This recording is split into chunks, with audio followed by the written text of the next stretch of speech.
کہ ایگزیکٹلی 5 سال پہلے کی جو فضا پیدا ہوئی ہے، برہان وانی جو ایک بہت بڑا مجاہد تھا شہید ہونے کے بعد، انڈیجنس موومنٹ نے جس طریقے سے تقویت ملی اس کو اور آگے لے کے گئی، ہندوستان کی نیندیں حرام ہو گئی.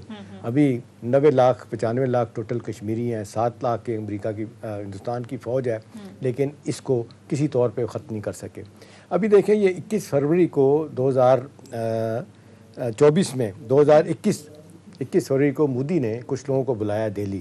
جب انہیں احساس ہوا کہ جی معاملات تو ظلم و جبر سے ٹھیک نہیں ہو رہے، تو محبوبہ مفتی اور عمر فاروق کو بلایا گیا، جو کہا جاتا ہے کہ ان سے بڑا نرم گوشہ رکھتے ہیں.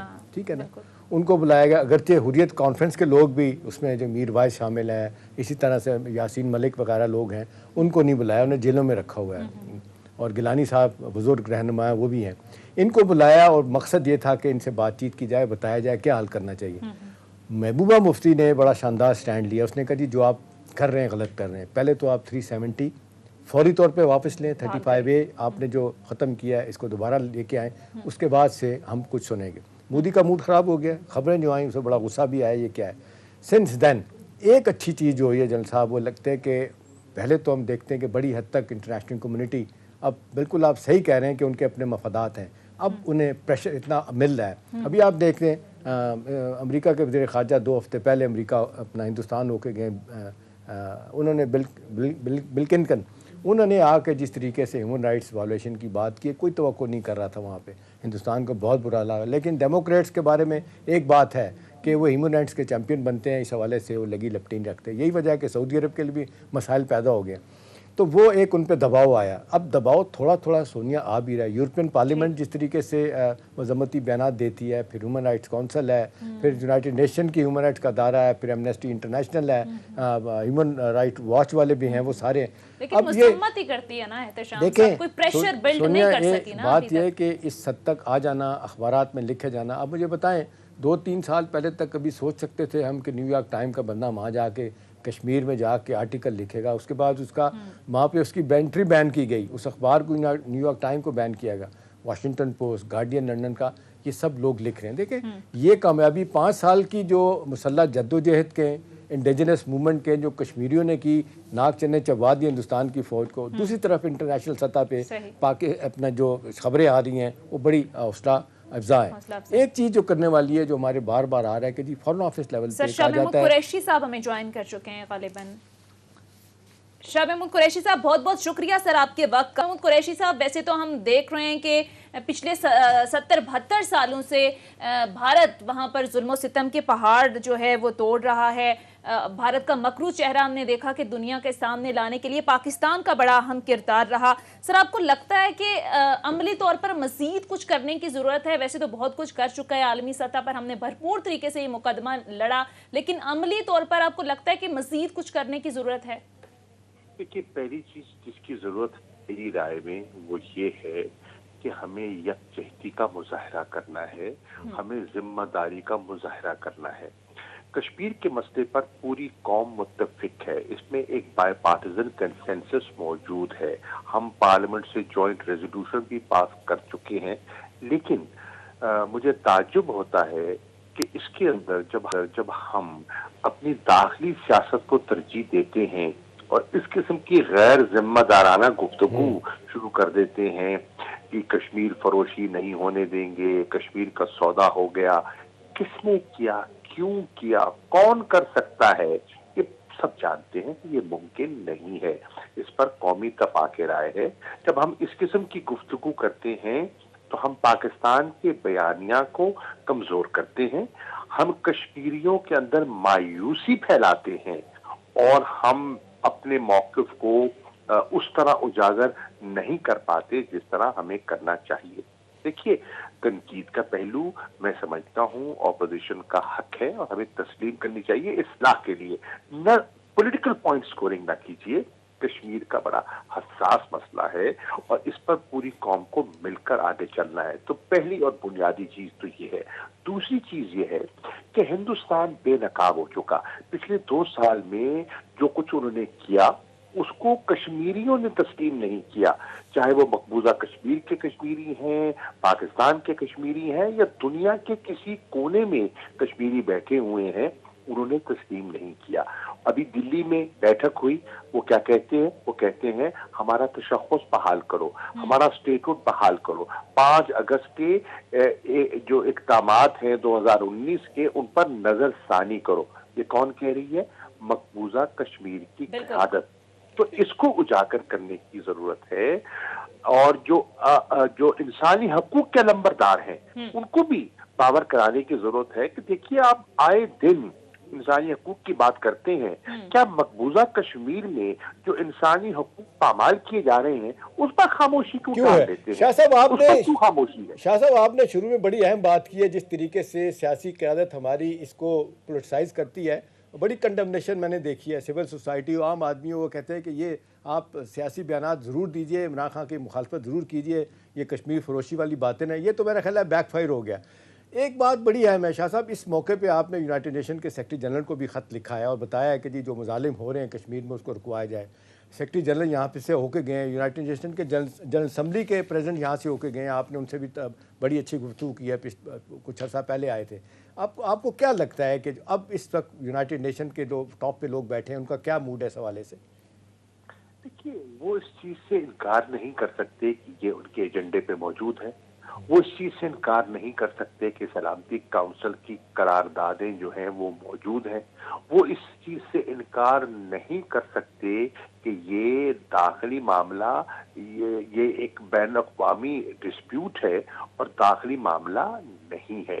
یہ انٹرنل ایشو ہندوستان کا نہیں ہے. اس پر پاکستان کا موقف ہونا, پاکستان کا اس پر اپنا بیان دینا, اپنا نقطہ نظر پیش کرنا ان کا اخلاقی, قانونی, سیاسی حق ہے جو وہ کر رہی ہیں. تو اب اس چیز کو اجاگر بھی کیا جا رہا ہے. 3 نشستوں میں جو 2019 کے بعد 5 اگست کے بعد سلامتی کونسل میں مسئلہ کشمیر زیر بحث آیا, ہیومن رائٹس کونسل میں زیر بحث آیا, ہیومن رائٹس آرگنائزیشنز پر اس پہ بات ہوئی ہے.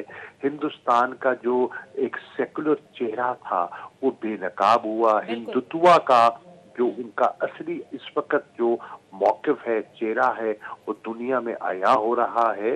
اور ہندوستان کے اندر سے آوازیں اٹھ رہی ہیں کہ ہندوستان کی سرکار کی جو کشمیر پالیسی ہے اس سے ان کے اندر کے کروڑوں لوگ جو ہیں مطمئن دکھائی نہیں دیتے. صحیح. اچھا, جس طرح سے شاہ محمود قریشی صاحب آپ نے بات کی کہ بھارت کا جو مکروہ چہرہ ہے وہ آہستہ آہستہ دنیا کے سامنے آ رہا ہے, اور جس قدر مودی کو پچھلے 2 سالوں میں ملک کے اندر اور باہر ہزیمت کا سامنا رہا وہ پوری دنیا نے دیکھا, لیکن اس کا کوئی اثر نہیں ہو رہا. تو شاہ محمود قریشی صاحب, کیا ایسے مفادات ہیں دنیا کے کہ وہ جو ظلم و ستم 72 سالوں سے تو ہو ہی رہے, لیکن پچھلے 2 سالوں سے مقبوضہ کشمیر کے اندر جو صورتحال روا رکھی گئی ہے, اس اقدام کو واپس لینے کے لیے بھارت کو مجبور نہیں کر سکے, اس طرح کا پریشر بلٹ نہیں کرا سکے؟ دیکھیے ایک چیز ہوتی ہے جس کو انگریزی میں کہتے ہیں ریل پالیٹک. تو اس ریل پالیٹک کو سامنے رکھتے ہوئے مصلحتوں سے کام لیا جاتا رہا ہے. لیکن پاکستان یہ باور کروانے کی کوشش کر رہا ہے کہ آپ 100 مصلحتوں کا سہارا لیں, لیکن جب 2 نیوکلیئر اسٹیٹس ایک مسئلے کو نہیں سلجھا پائیں گی اور مسئلہ الجھتا رہے گا تو آپ لا تعلق رہنا چاہیں بھی تو نہیں رہ پائیں گے. اگر خدا نخواستہ اس خطے کا امن برباد ہوتا ہے تو آپ 100 آنکھ چرا لیں, آپ 100 اس پہ خاموشی اختیار کر لیں, لیکن آپ خاموش رہ نہیں پائیں گے. اس نوبت سے پہلے بہتری اسی میں ہے کہ اس کو حل کیا جائے. پاکستان کیا کہہ رہا ہے؟ پاکستان کہہ رہا ہے کہ پرامن طریقے سے حل کرنے کو ہم ترجیح دیتے ہیں. شاہ صاحب, جو انٹرنلی دباؤ آنا چاہیے وہ تو ہندوستان پہ, مودی حکومت پہ ہے, مقبوضہ کشمیر کے لیڈروں کی طرف سے, ان کی سول سوسائٹی کی طرف سے اتنا زیادہ نہیں, پھر کوئی کہیں نہ کہیں دباؤ ہوتا ہے. اس لیے محبوبہ مفتی کو بھی پچھلے دنوں نے 21 فروری کو بلایا بھی تھا, اور عمر عبداللہ کو بھی, لیکن بظاہر کو اثر نہیں ہوا. اور اب کچھ لوگوں کا خیال ہے کہ یہ مسئلہ جب تک امریکہ بیچ میں نہیں آئے گا مسئلہ حل نہیں ہوگا. اس کو کیسے دیکھتے ہیں؟ جی, مقصد احترام یہاں اختلاف کروں گا, اثر کیسے نہیں ہوا. وہ ہندوستان کے لوگ جو ان کے ساتھ مل بیٹھ کے ہاں میں ہاں ملایا کرتے تھے, ان کے ساتھ حکومتیں بنایا کرتے تھے, آج ان سے لا تعلق ہو گئے. یہ اتنا بڑا شفٹ ہے, یہ اتنا بڑا پیراڈائم شفٹ ہے جس کو آپ کو سمجھنا ہوگا, اور اس کے دورت نتائج ہیں.